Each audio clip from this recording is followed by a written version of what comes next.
Think about this. Right now, in New South Wales classrooms, students speak 224 different languages. And nearly 500,000 kids come from homes where English isn't the main language. And over 205,000 of them are learning English while trying to keep up with every other subject in the classroom at the same time. Right, this is our documentary. What a lot of people don't realise is just how specific this policy is. It's not a general statement about being inclusive. It lists 8 actual things every New South Wales school has to provide. Things like intensive English support newly arrived students, targeted help for kids from refugee backgrounds and culturally responsive environments, so that these families who don't speak English can still be part of their child's education. But the one that really stood out to us is requirement 6, and this is building cultural and linguistic skills and intercultural understanding for all students. As you can see here on the map of New South Wales, it shows the 224 different languages spoken across New South Wales schools. So, how do New South Wales teachers navigate this? That's what we're here to explore. Through the lens of the Multicultural Education Policy, updated just last December, we want to honestly look at what's the policy asking from teachers and whether the support is actually there for them to make it happen. Neva Gay, who's done some of the most important work in this space, says culturally responsive teaching is about using what students already know, their backgrounds, their experiences, to make learning actually relevant to them. That's the vision this policy is trying to bring to life. But research by Watkins and Noble found that despite teachers genuinely wanting to do this, there's still a real gap between what the policy asks and what's happening in the day-to-day classrooms. In practice, that means going beyond just acknowledging diversity. It's about embedding that into everyday teaching. In my classroom, it looks like designing learning experiences that reflect a range of cultural perspectives, using inclusive language, and ensuring that all students feel seen and respected. It also means actively addressing barriers to learning, particularly for students developing in their English skills and still maintaining high expectations for all learners. And what we do here at Concord, we intentionally design our programs that include artists and practices from a range of cultural backgrounds so students can see themselves reflected in the curriculum. I think that's really important. They can see their culture in the classroom and in these units that flow throughout the year. I think it's really important. And for example, we have Japanese artist Yayoi Kusama, project on her. We explore pattern and personal expression. We have the Hermansburg Potters, who are an all-female Aboriginal collective in the Northern Territory who make these amazing story pots. And that's how we can understand Aboriginal culture through their ceramic practice. We also do units on Japanese manga, Pacific Islander artists, which really encourage the kids to engage deeply. This policy doesn't stand alone. It sits inside a whole legal system. Federal legislation, state laws, and strategic plans.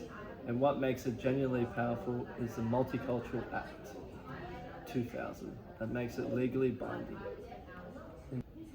As Section 3 says, every public authority, and that includes every school, must observe multicultural policies and principles and how they operate. Schools have to publicly report through the multicultural policies and services program. So this isn't just aspirational, that's real accountability. But here's a tension. A teacher in Sydney, where nearly 60% of students speak a language other than English at home, is working in a completely different reality to a teacher in regional New South Wales, where that figure drops to just 10.6%. One policy with 2 very different classrooms. I feel as though it's the EALD support. It's a necessity, and we have a huge staff here that do come into our classrooms. We can book them up. We can see they can work with the students in small groups, because sometimes we even have to translate all of our assessment tasks into their mother language. Yep. We are sometimes talking about concepts that are quite highfalutin, and they need to be broken down step by step so the students can understand them. And it's really important that, we do develop curiosity. We want the kids to come in, have fun, be curious. If they don't know what's going on, we could lose them. Yeah. And lose their interest in school. But like I said, if you're in a school that does have that support, it does make it a lot easier to navigate the curriculum and get through that curriculum through that year and keep the kids, focused and engaged. When we talk about diversity in New South Wales schools, we're talking about 224 different languages. As we've just heard from Anita, the main ones being Arabic, Mandarin, and Hindi. These communities have been here for generations, and some have only just arrived recently, but it goes deeper than language. Students arrive carrying completely different understandings of what school is for, different relationships with teachers and authority, different ways of learning, and our 78,393 Aboriginal and Torres Strait Islander students bring histories, language and knowledge systems that belong at the very centre of this conversation. And the New South Wales Department of Education Cultural Inclusion Framework reflects that. It takes teachers to value, model and plan, and also enact culturally inclusive practice in everything that they do, not just in dedicated units or multicultural events. From GAY 2018 found that all students, not just students from diverse backgrounds, but actually achieve better when their learning connects to their own cultural experiences. We did a unit called Mengamania, where our students learnt about the culture of Menga traditionally. What they did was they created their own Menga zine. So a zine is an actual book, and they designed characters, storylines, and then they used their culture to create these stories. And often the stories had come from grandparents or books that they'd read. Or their cultural backgrounds.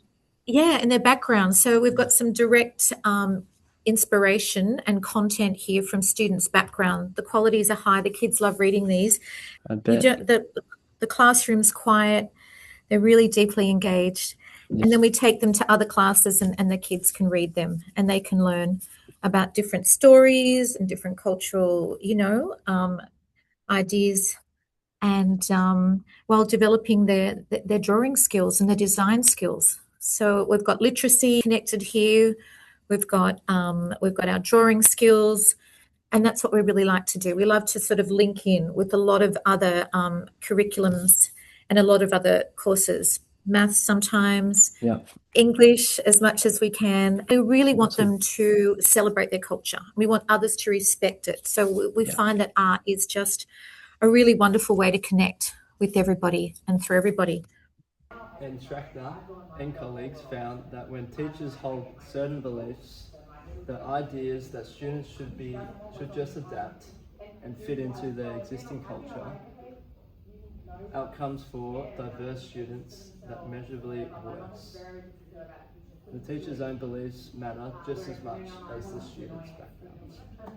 And Arnott 2017 helps us explain why. Adolescence period is when young people are forming who they are, their identity, values, and their sense of belonging. A student from a collectivist cultural background sitting in a classroom that only rewards individual thinking and debating your teaching isn't disengaged. They're navigating two different worlds. For Aboriginal and Torres Strait Islander students, research by Gibbs and colleagues found that academic achievement can actually be an act of resistance, a deliberate pushback against a long history that said they couldn't. Supporting Aboriginal students is both a responsibility, but it's a real privilege here at our school. And many of the creative and cultural initiatives do start here in the art room. And particularly when recognising important events and days of significance, Reconciliation Day, Sorry Day, NAIDOC Week, we create a lot of opportunities for our Indigenous students to engage with Aboriginal perspectives through hands-on art making, storytelling and discussion.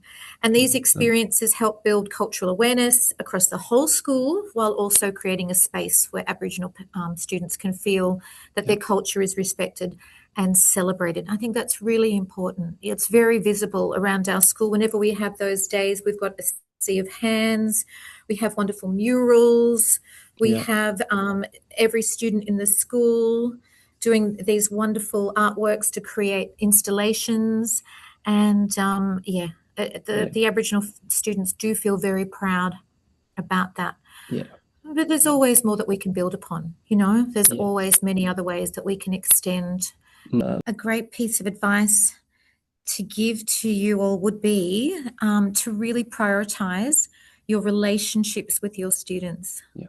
Take the time to really get to know them, who they are, where they're from, and what they truly care about. Students feel safe when their teachers see them and understand who they are.